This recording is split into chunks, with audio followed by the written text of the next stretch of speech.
సంక్రాంతి పండుగ వచ్చిందంటే పల్లెల్లో సందడి మాటల్లో చెప్పలేం. అయితే ఈ సంక్రాంతి సీజన్ స్టార్టింగ్లోనే ధనుర్మాసం స్టార్టింగ్లోనే హరిదాసులు ప్రతి గ్రామంలో పర్యటిస్తూ ఉంటారు. అసలు ఈ హరిదాసుల ప్రాముఖ్యత ఏంటి? మనతో పాటు ప్రస్తుతం ఒక మోడర్న్ హరిదాస్ ఉన్నారు. గతంలో చూసుకుంటే కాలినడకనే ప్రతి గ్రామంలో కూడా పర్యటిస్తూ ఉండేవారు. కానీ కాలక్రమేణా టెక్నాలజీ మారింది, రవాణా వ్యవస్థ మారింది, అన్ని వ్యవస్థలు మారిన నేపథ్యంలో ప్రస్తుతానికి బండి మీద వెళ్తున్నటువంటి హరిదాస్ గారు ఉన్నారు. నమస్కారం హరిదాస్ గారు. మీ పేరేంటండి? నా పేరు శ్రీనివాస. ఏ ఊరండి? మాది సత్తుపల్లి అండి, ఖమ్మం డిస్టిక్, తెలంగాణ. ఖమ్మం జిల్లా నుంచి ఇక్కడికి వచ్చారా? ఇక్కడికి వచ్చాను. ఓకే. ఎవ్రీ ఇయర్ ఇక్కడ వస్తాం.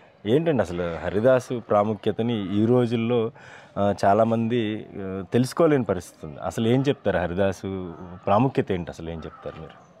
హరిదాసు ప్రాముఖ్యత అంటే మాకు అంతగా తెలియదు. మా తాతల తండ్రులు కానివ్వండి, పూర్వీకుల కాడి నుంచి వచ్చిన మా వృత్తిపరంగా మా తాతగారు తిరిగారు, తర్వాత మా నాన్నగారు తిరిగారు, ఇప్పుడు మేము చేస్తున్నాం అన్నవసరణ. హరిదాస్ తిరిగితే గ్రామాలకి మంచిదని అలాగా అర్థమవుతుంది. మా వృత్తిపరంగా పోనీకోకుండా అలాగా ఇంతకుముందు నడిచి తిరిగేవాళ్ళం. కొంతమంది హెల్త్ ఇష్యూస్ వల్ల కొంచెం తిరగలేక గ్రామాలు పెరిగిపోయి బాగా పెద్దదైపోయి అన్ని ఊర్లు తిరగాలి. ఇప్పుడు మనూరు, పడగట్లపల్లి, ర్యాలీ అలాగ 5 గ్రామాలు, సాయంత్రం 5 అయిపోద్ది. ఇలా నడిచి తిరిగితే ఒక గ్రామం కూడా తిరగలేము. మన ఈ గోపాలపురం గ్రామం సగం కూడా అవ్వదు. అందుకనే ఇలాగా ఇంకా ఇబ్బందుల వల్ల బండి మీద ఇలా ప్లాన్ చేసి ఇలా తిరుగుతాం. ఓకే. అసలు ఏంటండి ఇప్పుడు మీరు పెట్టుకునేటువంటి ఈ అక్షయ పాత్రని సూర్య భగవానుడికి ప్రత్యేకంగా చెప్తూ ఉంటారు. అవునండి. దీంట్లో ఈ అక్షయ పాత్రలో మీరు సేకరించే బియ్యం కావచ్చు, గ్రామస్తులు ఇచ్చేటువంటి ఇతర వస్తువులు ఏవైనా కావచ్చు, ఇవ్వడం వల్ల ఎటువంటి వాళ్ళకి అవకాశం మంచి జరిగే అవకాశం ఉంటుంది అంటారు? అంటే దాని వివరం ఏంటంటే అండి, ఈ ధనుర్మాసంలో ప్రతి ఒక్కళ్ళు కూడా బియ్యం, పళ్ళు, డబ్బులు దానం చేయటం వల్ల వాళ్ళు చేసుకున్న పాపపుణ్యాలకి కొంచెం ప్రాయశ్చిత్తం ఉంటుందని చెప్పడం జరిగింది. అది మాకు అంత వివరం తెలియదు. మా తాతగారికి పూర్వులకి బాగా తెలుసు వివరం. మాకేంటంటే కొంచెం ఈ మధ్యకాలంలో నేర్చుకొని కొత్తగా మేము చేస్తున్నాం. అది ఓకే. నెల రోజుల పాటు మీరు ధనుర్మాసం అంతా కూడా ఈ గ్రామాల్లో పర్యటిస్తూ ఉంటారు. ఎలాగ మీకు బియ్యం వస్తుంది, రకరకాల వస్తువులు, పళ్ళు ఇచ్చేవాళ్ళు ఉంటారు, డబ్బులు ఇచ్చేవాళ్ళు ఉంటారు, కాయగూరలు ఇచ్చేవాళ్ళు ఉంటారు. వీటన్నిటినీ లాస్ట్లో అంటే చివరాఖరిన మీరు ఒక స్వయం పాకంలా వండుకుని దాన్ని ప్రసాదం కింద కూడా భావిస్తూ ఉంటారు. ఏంటి మీకు ఏమనిపిస్తూ ఉంది? గతానికి ఇప్పటికి దీనికి వేరియేషన్ ఏమనిపిస్తూ ఉంది? గతానికంటే వాళ్ళు పెట్టినా పెట్టకపోయినా నెల రోజులు మేము తిరుగుతాం. ఆఖరిన ఎవరు దోషించాయేమో వాళ్ళు ఇస్తారు. ఇంటికి ఎంతో ఎంతో సంభావన స్వయంభావంతో ఆఖరిన ఇవ్వటం జరుగుద్ది. ఏమండి, మీ తాతలు కూడా ఇలాగే తిరిగారని చెప్తారు. మీ తాతగారు చెప్పేవారా అప్పట్లో ఇలా ఉండేది అని? ఇప్పుడు మీరు గమనిస్తున్న పరిస్థితికి మార్పు ఎలా వచ్చిందంటారు? మార్పు అంటే ఇంకా మా తాతగారు నా చిన్నతనంలో చనిపోయారు, తెలియదు. మా నాన్నగారు కొంచెం చెప్పడం వల్ల ఇలాగ మా నాన్నగారు కూడా వెనకతలు తిరిగి ఇలాగా ఇంకా అలవాటు అయిందండి.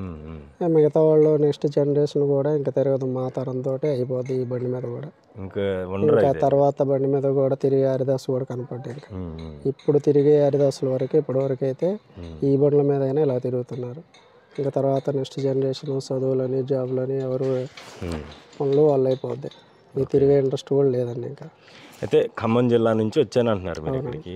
ఇక్కడ మీరు ఎట్లా ఉండడానికి ఎట్లా ఏర్పాట్లు? బస్ ఇస్తారండి, రూమ్ ఇస్తారు. ఇక్కడ భోజనం అన్ని మొత్తం ఏర్పాటు చేస్తారు. ఈ నెల రోజులు ఇక్కడ మనం తిరుక్కొని నెల రోజుల తర్వాత మళ్ళీ వెళ్తాం. అక్కడికి వెళ్ళిన తర్వాత భద్రాచలం యాత్రలు వెళ్ళటం జరుగుతుంది అక్కడ. ఓకే. అంటే ఈ సంక్రాంతి సీజన్లో మా ప్రాంతం అంటే మీది ఖమ్మం జిల్లా, ఇది తూర్పుగోదావరి జిల్లా, అక్కడికి ఇక్కడికి ఎట్లా ఉంటుంది వేరియేషన్? అంత దూరం నుంచి వచ్చారు కదా మీరు. అంటే ఫస్ట్ నుంచి ఎక్కడైతే తిరిగామో అక్కడ ఎవరు ఏ గ్రామాలు తిరిగే వాళ్ళు అక్కడే తిరుగుతారు. ఇప్పుడు నేను గోపాలపురం తిరుగుతున్నాను, ఇంకొక ఆయన కండవెల్లి, ఇలా చుట్టుపక్కల ఎవరు తిరిగే గ్రామాలు వాళ్ళే తిరుగుతారు. ఒకళ్ళు తిరిగే గ్రామాలు ఇంకోళ్ళు వెళ్ళరు. మనకు ఫస్ట్ నుంచి ఇటు అలవాటు కనుక ఇక్కడ తిరుగుతుంది. మీరు ఏం చదువుకున్నారు? అన్న ఉద్యోగం చేస్తారు? మిగతా రోజులు అంటే ఈ ధనుర్మాసం తప్ప మిగతా 11 నెలల్లో ఏం చేస్తూ ఉంటారు? తర్వాత బట్టల వ్యాపారం చేస్తాం. అదే జీవనాధారం మీకు? ఈ నెల రోజులు ఏంటంటే వృత్తిపరంగా పోనీ ఎక్కువకుండా చేస్తుంది. అయితే తల మీద ఈ అక్షయ పాత్రను పెట్టుకుని ఒక వేషధారణ కూడా చాలా వెరైటీగా ఉంటుంది. పంచెకట్టు అదేవిధంగా మొత్తం ఈ కాలికి గజ్జెలు కట్టుకుని గ్రామంలో పర్యటిస్తూ ఉంటారు. ఈ సమయంలో కేవలం ఈ ధనుర్మాసం సంక్రాంతికి ముందు వచ్చేటువంటి మాసంలోనే ఇక్కడ ఈ గ్రామాల్లో పర్యటిస్తూ ఉంటారు. ఈ పర్యటనలో భాగంగా వారికి ప్రతి ఇంటి నుంచి కొంత బియ్యం, కాయగూరలు, అదేవిధంగా పళ్ళు, పలహారం కూడా ఇస్తూ ఉంటారు. కొంతమంది డబ్బు కూడా ఇస్తూ ఉంటారు. ఇవన్నిటినీ సేకరించుకుని ధనుర్మాసం అయిపోయి సంక్రాంతి వస్తున్న తరుణంలో వీళ్ళు స్వగ్రామాలకు చేరుకుంటారు. ప్రస్తుతం మనతో ఉన్నటువంటి హరిదాస్ గారు ఖమ్మం జిల్లా నుంచి ఇక్కడికి వచ్చారు. వీళ్ళ తాతల తండ్రుల కాలం నుంచి కూడా ఈ ప్రాంతంలోనే పర్యటిస్తున్నారు. కాలక్రమేణా చూసుకుంటే గతంలో కాలినడకనే గ్రామాల్లో పర్యటించేవారు. తక్కువ పరిధిలో వీళ్ళు పర్యటించే పరిస్థితి ఉండేది. కానీ ఇప్పుడు గ్రామాల విస్తీర్ణం పెరిగింది. గ్రామాలు కూడా పట్టణాలకి తరహాలో పెద్ద పరిధి పెరుగుతూ వస్తున్న పరిస్థితి అయితే ఉంది. ఒక్కొక్క గ్రామంలో 2 రోజులు 3 రోజులు తిరిగినా కానీ ఇక్కడ సమయం సరిపోదని చెప్తా ఉన్నారు. ఈ నేపథ్యంలోనే మొత్తం ప్రస్తుతం చూసుకుంటే కోనసీమ ముఖ ద్వారమైనటువంటి రావులపాలెం మండలంలో ఉన్నటువంటి గ్రామాల్లో ఖమ్మం జిల్లా నుంచి వచ్చినటువంటి అనేక మంది హరిదాసులు గ్రామాల్లో వారీగా కూడా పర్యటిస్తూ ఉన్నారని చెప్తా ఉన్నారు. ఏదేమైనప్పటికీ వచ్చే తరం, తన తర్వాత తరం కూడా ఈ హరిదాసు ఈ ప్రక్రియ ఏదైతే చేస్తూ ఉంటారో ఈ ప్రక్రియలో తాము పాల్గొనే అవకాశం లేదు. ఇక తమ తరంతో ఇది ఆగిపోతుందని కూడా ఆయన ఆవేదన